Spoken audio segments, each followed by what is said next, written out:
В эфире программа «События недели» и я, журналист Белла Кварчия. Здравствуйте. В ближайшие полчаса мы расскажем о самом главном на этой неделе. Напомним об основных событиях, представим мнение экспертов на важные темы. Благотворительный марафон в поддержку строительства православного храма в честь святого великомученика Евстафия Апсильского «Маршан» стартовал сегодня в Кварчале. В событии принимал участие президент Рауль Хаджимба. Марафон состоялся по инициативе представителей духовенства нашей страны и культурно-благотворительного фонда «Ашана». Благотворительный марафон дал старт сбору средств на строительство православного храма, который будет воздвигнут в память о воинах-защитниках города.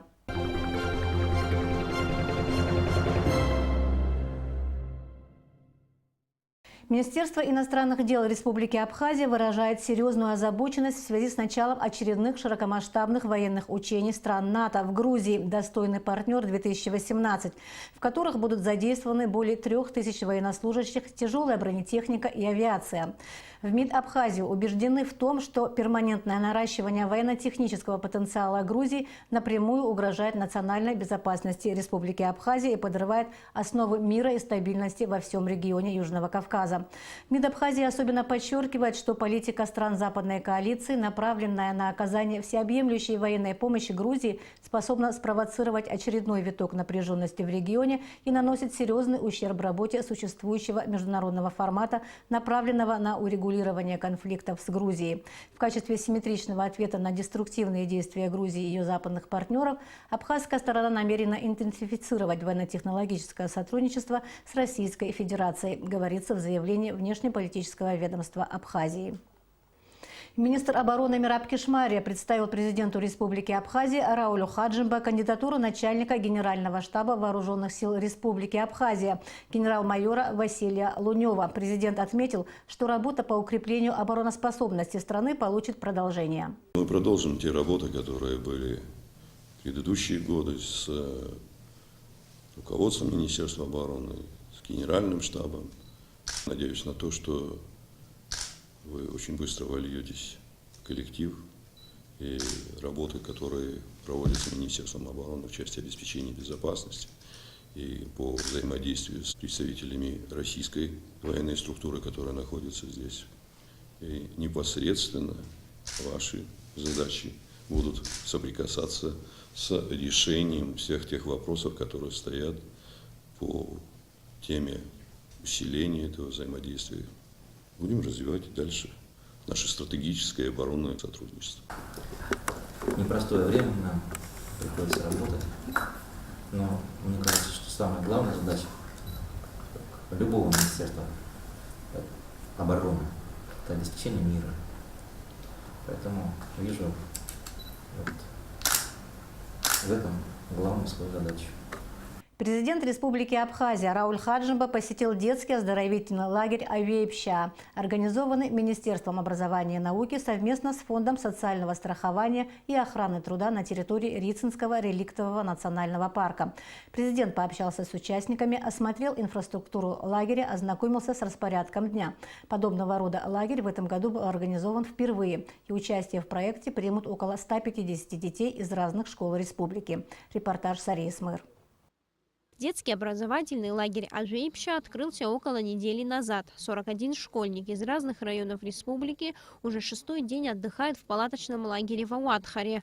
Проект был организован Министерством образования и науки Абхазии. Финансовую поддержку ему оказал Фонд социального страхования при Министерстве труда.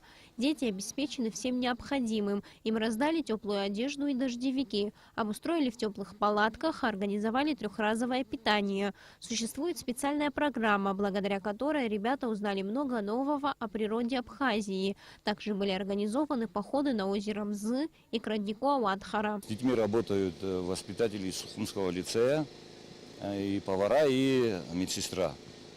Мы, как говорится, экипированы. Помимо всего прочего, значит, мы им показываем фильмы. Вот висит у нас баннер, работает у нас дизель, абхазские национальные игры, значит, беседы разного рода у костра. Это костер сближает, и я полагаю, что оно того стоило.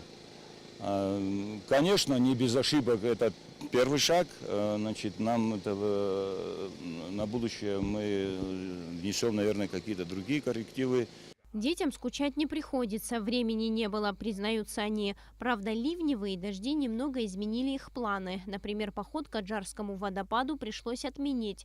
Погода на Ауатахаре сегодня пасмурная, но детям и это в пользу. Они организовали посиделки у костра. Каждый по-своему проводит свой досуг. Кто-то за игрой в шахматы, кто-то в волейбол. Ребята в восторге от увиденного, особенно те, кто в горах впервые. С Москвы приехала сюда отдохнуть. Меня отобрали сюда. Я на самом деле очень рада. Мне очень нравится, потому что природа, горы, очень красиво. Тут такие ребята приятные. Вот с Москвы приезжаешь, понимаешь, что Кавказ это действительно вот очень здорово.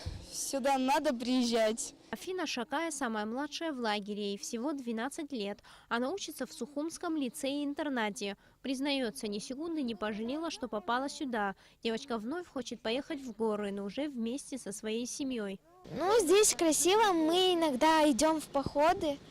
На Мзы мы пошли, там очень красиво было. Мне тут понравилось. Я хотела бы еще второй раз прийти сюда.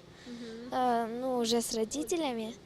Показать им тут как красиво, еще, чтобы мы погуляли здесь. Детский образовательный лагерь Ажейпша сегодня посетил Рауль Хаджимба. Президент лично пообщался с ребятами, увидел, в каких условиях они отдыхают и даже сыграл с ними в волейбол.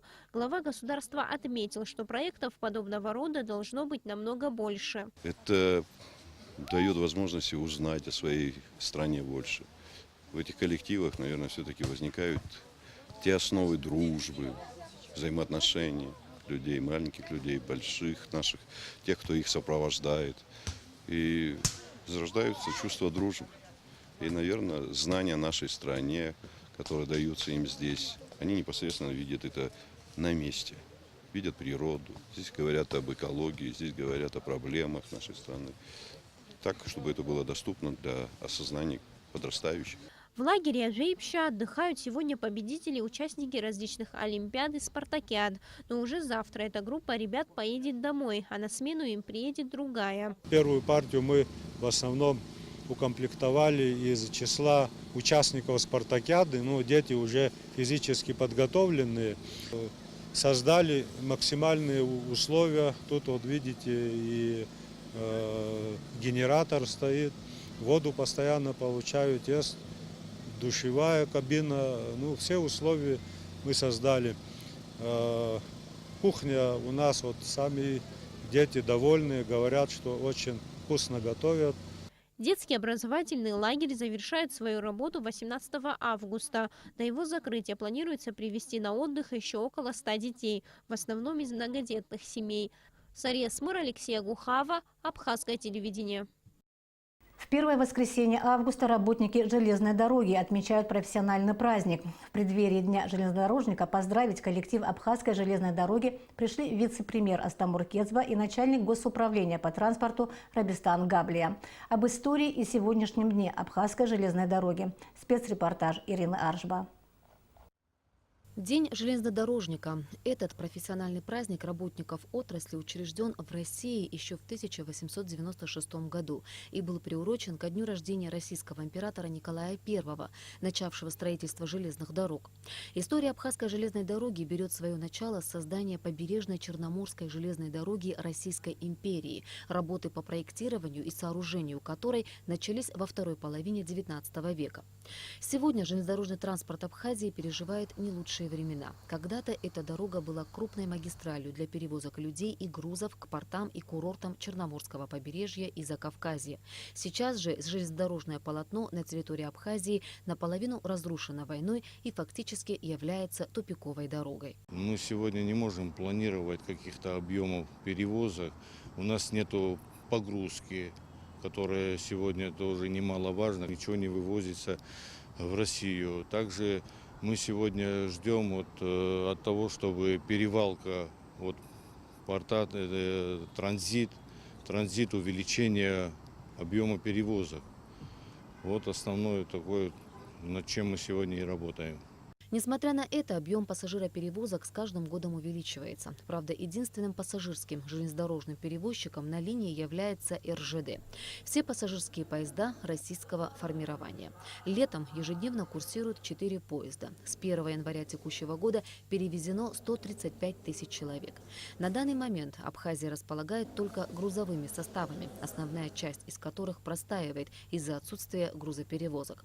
Что касается состояния действующего железнодорожного полотна, то оно оценивается как удовлетворительное. У нас заключен договор с Северокавказской инфраструктурой железных дорог. Путеизмеритель по нашей заявке заезжает и осматриваем состояние пути. После выявления всех недостатков мы занимаемся по ленте и приводим все это в соответствие. На сегодняшний день могу сказать, что по сравнению с прошлым годом, когда заехал путеизмеритель, показал 387 баллов. Буквально недельки 2 назад путеизмеритель заехал, уже показало 180 баллов. Это говорит о том, что работа ведется ежедневно. Огромный по местным меркам коллектив, почти 400 человек, трудится сегодня на Абхазской железной дороге. Поздравляя железнодорожников с профессиональным праздником, начальник Госуправления Республики по транспорту Рабистан Габлия отметил, что несмотря на все сложности в отрасли, молодежь учится профессии и приезжает в страну работать, что безусловно радует. Сегодня особый день для каждого железнодорожника, присутствующий здесь. И вот я смотрю, тут ветераны, многие, с которыми я в свое время тоже работал. Молодежь, которая сегодня заканчивает заведения в Российской Федерации, и возвращаются и начинают работу на Абхазской железной дороге. Вице-премьер Астамур Кецба поздравил коллектив АЖД с профессиональным праздником и зачитал поздравительный адрес премьер-министра Геннадия Гагулия. Железнодорожный транспорт Абхазии всегда был крупной магистралью для перевозок людей и грузов к портам и курортам Черноморского побережья Закавказья. Железнодорожные перевозки – одна из самых значимых сфер человеческой деятельности, где важны такие качества, как ответственность, оперативность, трудолюбие и работоспособность. Хочу выразить особую благодарность и признательность ветеранам Абхазской железной дороги, чей труд способствовал становлению и развитию отрасли, созданию транспортной инфраструктуры. Примите искренние поздравления, пожелания успехов в труде, новых трудовых достижений, жизненного оптимизма, уверенности в своих силах, крепкого здоровья, счастья и благополучия вам и всему коллективу. Премьер-министр Гагуля. Особая благодарность в праздничный день ветеранам-железнодорожникам. Многие из них посвятили служению профессии всю свою жизнь. Я начинал работать в 80-е годы прошлого века еще. Начал с низов, с детства, осмотрщик, старший осмотрщик. Потом у меня был небольшой перерыв. Вот, и после войны я опять вернулся на железную дорогу. Ну, понимаете, для меня лично, для моей семьи, железная дорога – это была жизнь. У меня работал отец на дороге, мать работала, ну и, соответственно, я.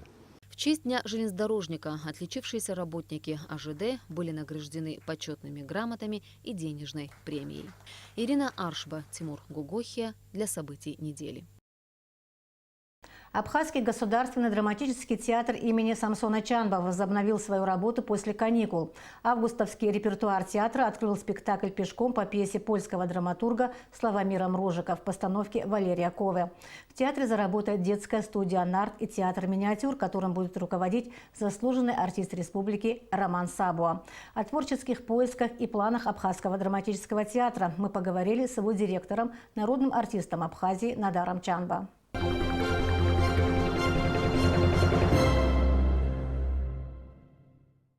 Могли бы вы рассказать о дальнейших планах театра, что планируете лично вы в связи с тем, что вы являетесь здесь новым человеком, новым руководителем? Да, планов очень много. Ну вот самое отрадное то, что театр начал заниматься то, чем он должен заниматься, то есть показом спектаклей. Мы вчера открыли спектаклем «Пешком», режиссер Валерий Кове.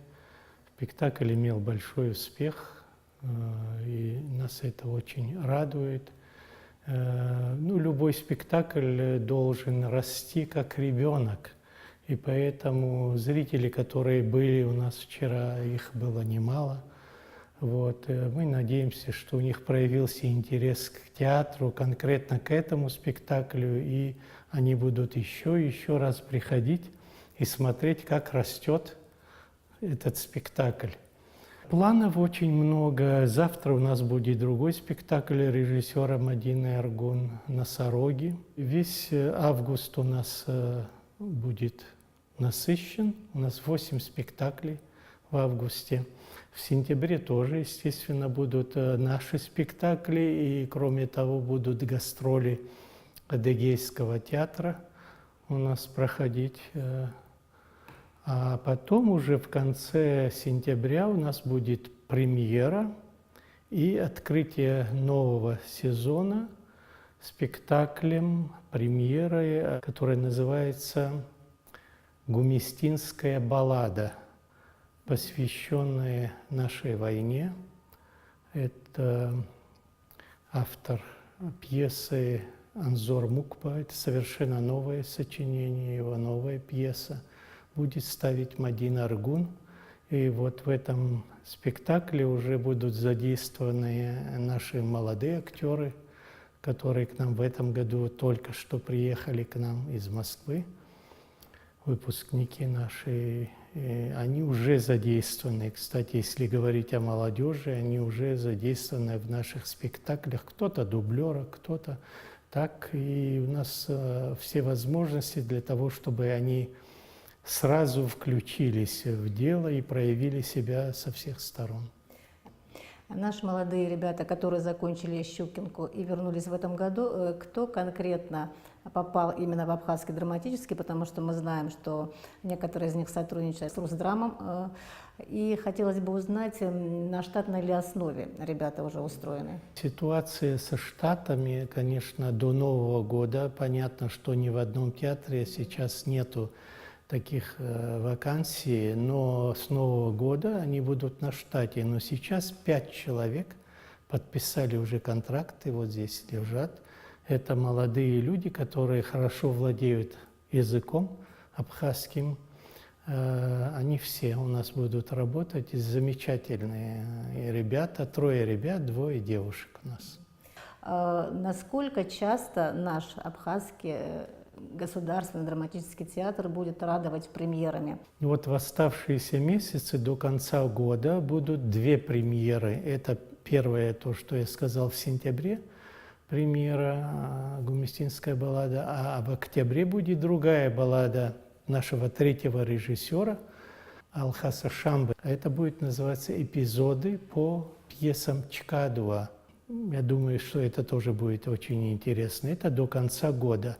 И если мы сможем, очень хотим восстановить спектакль «Алибей», который здесь был. Мы уже костюмы все собрали, которые уникальные костюмы, как известно, которые были сшиты в мастерских МХАТа. Это практически каждый костюм – это музейный экземпляр.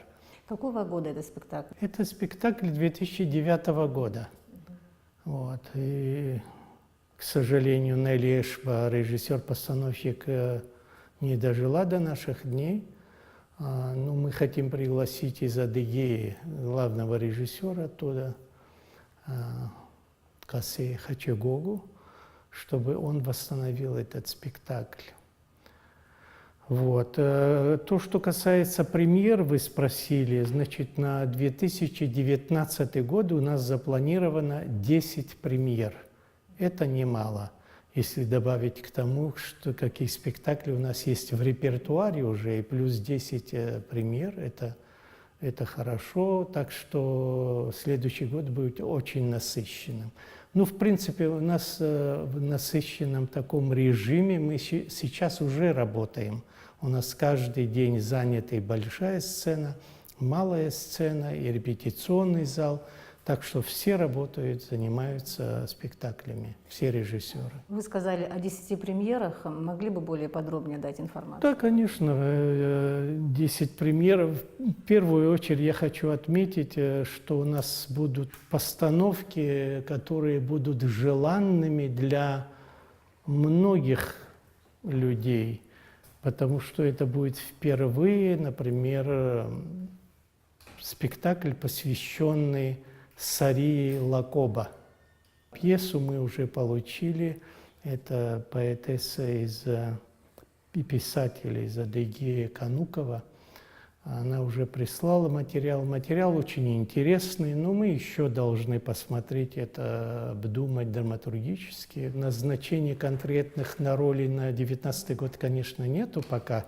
Мы обдумываем, но у нас уже есть и молодежь замечательно. У нас есть мастера, которые уже состоялись. Так что у нас выбор очень хороший в театре. Есть старшее поколение, есть среднее поколение, есть молодое поколение. Так что выбор здесь очень большой для режиссера. Огромное поле деятельности. Так что в этом они не ущемлены. Вот. Другой спектакль «Таиф» будет называться, «Таиф Аджиба», по поэте нашим, который трагически погиб в войне. «Царь Леон». Это тоже очень интересно будет, готовит по известным материалам, мотивам. Виталий Амарщин есть такой, но готовит сценографию наш актер, один из ведущих актеров нашего театра, Роман Сабо. Вот, это тоже будет очень интересно. Вот. Ну, кроме того, мы собираемся приглашать еще, очень хотим поставить «Визит старой дамы». Это будет приглашенный режиссер. Мы также планируем поставить новую пьесу, которая будет написана, и сейчас она пишется с Денисом Чачхали, это «Медея». «Медея» когда-то ставилась у нас с нашей великой актрисой Минадорой Зухбой, как вы знаете. Но это будет другой материал, да, другая подача. Вот так много. Не можем не затронуть тему того, что в театре есть проблемы, есть некие конфликты. Для этого были именно вы выбраны, чтобы как-то сгладить все противоречия, которые есть в этом театре. Скажите, пожалуйста, вы надеетесь, что у вас в этом деле будет успех? Нет, я не надеюсь, я абсолютно уверен, потому что конфликт был. Это в прошлом времени. Но с тех пор, как я пришел сюда, конечно, не какой-то волшебной палочкой, просто, вы знаете, здесь особенного такого конфликта не было, если бы занимались творчеством все. Немножко было отклонение людей. Конфликт бывает в виде разного плана. Конфликт может на рынке возникнуть, конфликт на заводе или конфликт в творческом коллективе. Это разные вещи. Это категория людей, артистов, очень эмоциональных людей. Это нельзя назвать такой конфликт, который не имеет точек соприкосновения. Нет, абсолютно нет. Это люди культурные, это люди образованные. Было какое-то неправильное, скажем, путь избран, взаимоотношения. Из-за этого все это пришло к какому-то тупику, но это неразрешимых конфликтов нету, когда находишь ключ. И это не так уж было тяжело. Я не помню, чтобы именно конфликт с тех пор, как я пришел, 2 месяца был связан, потому что и та сторона, которая была, и эта сторона, которая была, они все, мы нашли прекрасное взаимопонимание, что нужно заниматься творчеством, поэтому у нас сейчас времени нет даже не то, что говорить о конфликте, вообще какими-то вопросами заниматься, кроме как творческими, потому что у нас с утра до вечера идут репетиции. То есть это было правильное решение? Я не сомневаюсь в этом и думаю, что не только я не сомневаюсь, и актеры сами тоже видят, что был момент, когда нужен был человек просто со стороны. Вот. Поэтому все нормально у нас. Мы занимаемся творчеством, поэтому я очень хочу, чтобы зрители забыли совершенно, что в Абхазском театре был какой-то конфликт. У нас не конфликты, у нас в театре мы занимаемся спектаклями. Если конфликты, то это на сцене.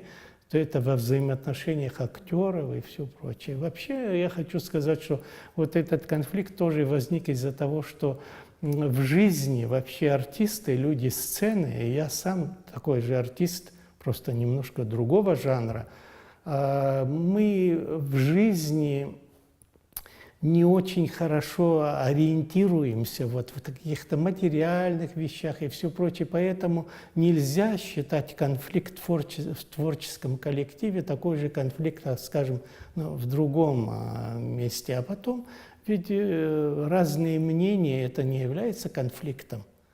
Вот. А разные мнения и в семье есть, и в любом коллективе есть, не только в творческом.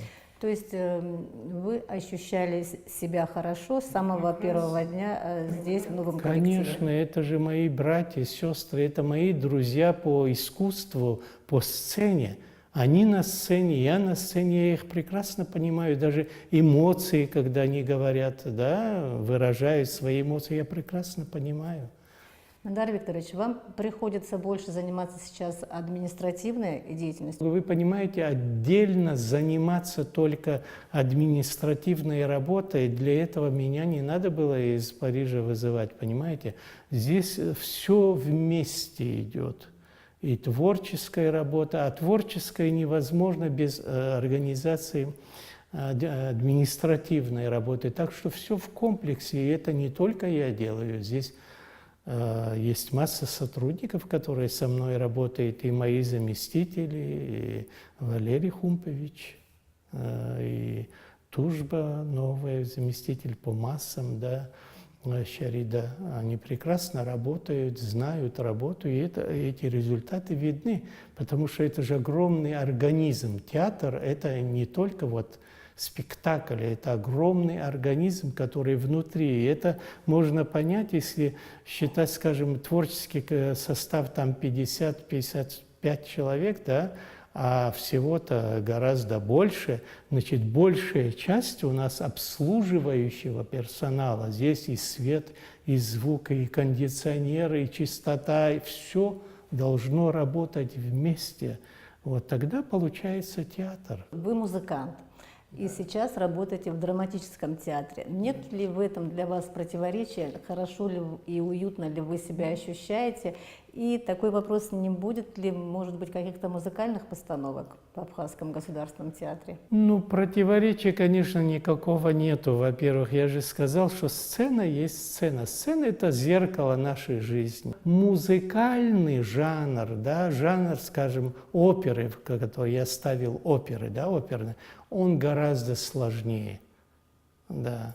Это не в обиду, конечно, драматическому театру, но это гораздо сложнее, потому что там и слова, и музыка, и оркестр, и вообще все, понимаете, и певцы и так далее. Я занимался постановкой балетов, понимаете, или крупных сочинений, там, ораториального жанра, да, реквиемов, там, или 9-й симфонии Бетховена.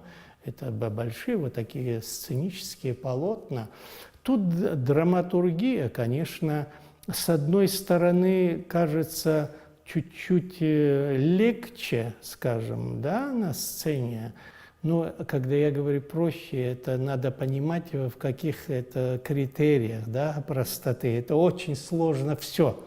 И драмтеатр, и оперный театр, и балетный театр – это все сложно. Просто когда это связано с вокалом, да, с движением вокалиста, это же все, понимаете сами, да, движение. Потом там оркестр живой, большой оркестр. Ну, в драме этого нету, да. То есть в этом плане. Но то, что касается, я говорю, более просто, да, скажем, меньше людей задействовано, а оно рождает большие другие сложности, понимаете? Только через слово передать, через интонации передать вот эти смыслы, которые заложены в драме. Это большая сложность.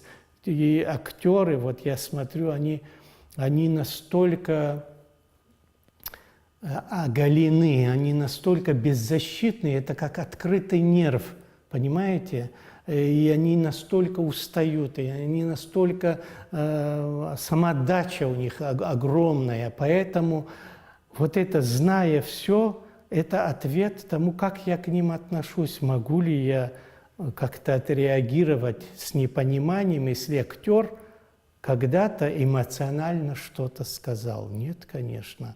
Мы прекрасно понимаем друг друга, да, поэтому, вот, возвращаясь к конфликте, это конфликт не может быть вот такой доведен до абсурда между людьми искусства, потому что мы все мученики. Люди сцены – это мученики, вообще творческие люди. Нас понять ведь очень тяжело. Этот актер, который завтра должен играть, сегодня он будет плохо спать. Это абсолютно точно, потому что я знаю, когда у меня завтра концерт, я не смогу нормально спать, потому что я думаю об этом, и актер думает о своей роли, о каждом слове, как это принести, как это произнести, как это должно, а там есть какие-то акустические проблемы у сцены. Это же надо, он же не просто говорит, он хочет, чтобы вы услышали это, понимаете? Вот, так что вот такое взаимопонимание, взаимочувствие, я бы сказал, это на чувственном уровне, на интуитивном, на внутреннем уровне идет наше взаимопонимание. Поэтому я очень хочу, чтобы и зрители тоже понимали, когда говорят о театре, об актерах, надо немножко деликатнее говорить. Это другая сфера деятельности. Я задавала вопрос по поводу возможностей музыкальных постановок у нас в Абхазии. Понятно, что там нужны и вокалисты, и какие-то актеры, люди. Не задумывались об этом? Конечно, любой музыкант задумывается об этом. И есть у нас певцы, которые мечтают. Вот 7 числа у нас будет гала-опера, гранд-опера, вы знаете. И это молодые певцы оперные, которые хотят, конечно, оперу, они мечтают. Но это драматический театр. Мы, конечно, в рамках, мы всегда будем идти навстречу, помогать, но оперный театр здесь не сделаешь. Но в будущем, конечно, Абхазия должна иметь свой оперный балетный театр, да, оперы и балета. Это надо будет строить заново, это нужна другая акустика, это нужна другая оркестровая яма, где оркестр будет сидеть. То есть там технология, это более сложная, как я вам сказал. Ну, сейчас мы не можем просто отказать молодым людям и сказать, пока построят оперный театр. Вот. Поэтому, конечно, предоставляем свою площадку, помогаем, все это делаем. А так для меня, конечно, мечта, когда в Абхазии появится театр оперы и балета. Вы очень известный музыкант, очень долго работали за границей, работали в Париже, работали в Сеуле. Сейчас вы приехали, вернулись на родину, работаете здесь. Нет ли каких-либо для вас ограничений? Не чувствуете ли какого-то дискомфорта? Конечно, разные, возможно, возможности. Вот я об этом хочу спросить. Ну, ограничения, я же сказал, вот творческие люди, они мученики. Почему? Потому что мы все время ограничиваем себя в чем-то ради чего-то главного, да? Но без этого невозможно. Но мы выбрали этот путь. Вот. Поэтому вот жить такой реальной жизнью, да, наслаждаться, пить кофе, идти загорать, и плюс еще заниматься творчеством, это невозможно. Но, конечно, есть разница. Это разные жизненные условия, скажем, да. Ну, я ограничен еще тем, что моя семья живет там, я живу здесь. Ну, жилищные условия и так далее. Очень много. Сейчас мне даже не интересно на эту тему говорить, но это все как бы остается за кадром. На этом я не могу циклиться, иначе если я буду думать о том, что вот сегодня, допустим, я встал, это новая ситуация для меня, да, мне надо идти на работу или идти давать интервью, а нет ни капли воды с крана не течет. Конечно, такого у меня во Франции не бывает, такой проблемы, да, но я не циклюсь на этом, я нахожу какое-то, ну, дедовским способом, скажем, да, если вода собирается. Но я не могу, как сказать, эмоции свои, мысли и нервничать по этому поводу я не могу. Потому что нервничать там, потом идти заниматься музыкой или театром невозможно. Сочетать все это невозможно. Поэтому многое, конечно, меня удивляет даже. Вот когда я иду домой по набережной, да, меня коробит многое в моей стране. Я не хотел бы, чтобы, понимаете, набережная превращалась в табор.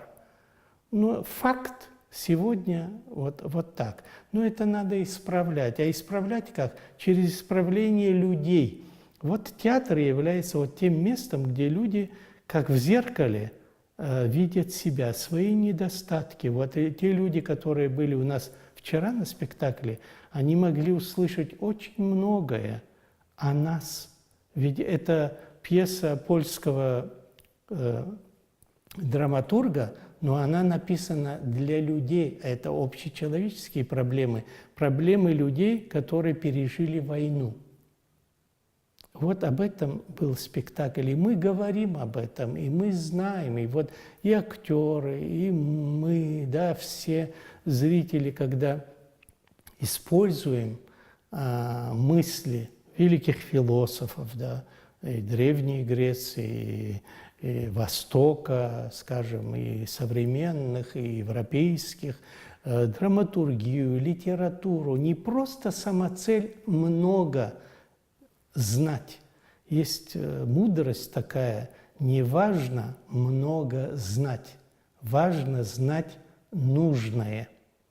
На одной из пресс-конференций Эльвира Арсадия, министр культуры, сказала о том, что мы бы хотели, и сейчас точно формулировку я не могу, может быть, привести, но мысль в том, чтобы Абхазский государственный театр стал такой же популярный, также ходили сюда зрители, также он был на слуху, как Русдрам. Вот насколько вот эта творческая конкуренция полезна в творческой среде? Творческая конкуренция, вообще конкуренция, вот такие слова мне не близки. Я не пользуюсь вот такими выражениями. Русдрам во главе с Ираклием Хинтба замечательных успехов достигли. Естественно, это молодое поколение. Мы рады всегда, что молодежь, которая идет за нами, достигает успехов. Это радость, это большая радость. У нас не может быть с Русдрамом никакой конкуренции по определению, потому что мы партнеры, мы коллеги, мы живем, у нас один общий двор, понимаете, даже географически. Мы, более того, я сам лично тоже участвовал в спектакле Русдрама. Это одно. По поводу конкуренции или что-то такое. Абхазский театр, к сожалению, не может иметь конкурентов, потому что это единственный в мире драматический театр на абхазском языке, понимаете? Театр, который имеет давнюю историю, театр, который может гордиться великими именами наших режиссеров, актеров и так далее. Поэтому конкуренции нету никакой и не может быть. Вот. А так мы всегда будем рады сотрудничать. Наши актеры, вот молодые актеры, которые пришли, они задавали этот вопрос, можно ли мы и там будем выступать. Конечно, не то, что можно, это нужно, чтобы наши актеры играли и в Русдраме, и в Москве, и в Париже, и в Лондоне, лишь бы их приглашали, чтобы они постоянно были на сцене. Это наше богатство, и мы рады этому. Я благодарю вас за интервью. Спасибо вам большое за этот обстоятельный рассказ. Спасибо вам.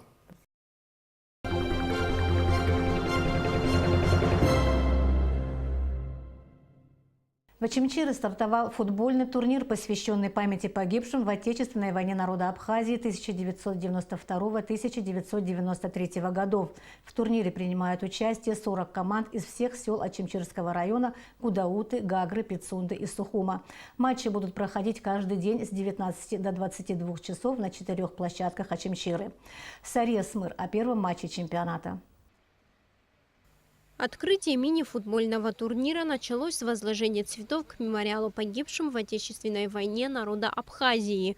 Для жителей Очимчиры турнир, организованный молодежным центром Гюенос при финансовой поддержке компании Амобайл, уже стал традиционным и проводится в 5-й раз. В этом году в мероприятии примут участие команды из Очимчирского района, Гудауты, Гагры, Пицунды и Сухума. Мы очень рады, что являемся одним из организаторов этого мероприятия, потому что спорт – это очень важная часть общества и развития государства. Молодежный центр Гюенос со всей ответственностью подходит к организации турнира. По словам сотрудников центра, с каждым годом количество желающих принять в нем участие увеличивается. Я хочу сказать огромное спасибо всем, кто принимает в этом участие, причем очень активное участие. Они все находятся рядом с нами, они все нам помогают. В самом турнире участвует 40 команд. И я думаю, всем понятно, насколько сложно это все организовать. Однако будем дальше, как говорится, делать свое дело. В день открытия турнира по мини-футболу на поле встретились команды из села Река и города Гагры. До конца первого тайма силы обоих команд были равны, и счет держался 2-2. Но ближе к концу матча гагрская команда забила в ворота противников еще 2 гола. Турнир по мини-футболу будет проходить в течение 10 дней. Начало матчей в 7 часов вечера. По окончании турнира победителям будут вручены денежные призы и грамоты. Сария Смыр, Анатолий Малания, Абхазское телевидение. На этом наша программа подошла к концу. Мы желаем вам всего доброго и до встречи в эфире.